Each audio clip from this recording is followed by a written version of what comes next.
3 باتیں ذہن میں رکھیے۔ نمبر 1، کبھی آپ کو بیزارگی محسوس ہو،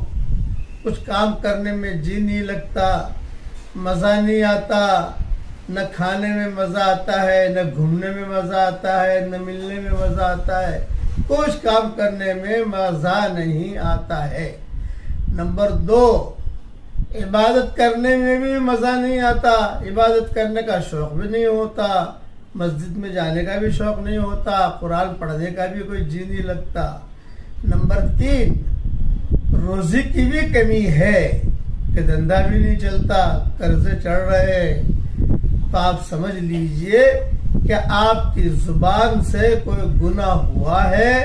جس سے کسی کا دل دکھا ہے، جس کی وجہ سے اللہ تعالیٰ نے آپ کو ان 3 پریشانیوں میں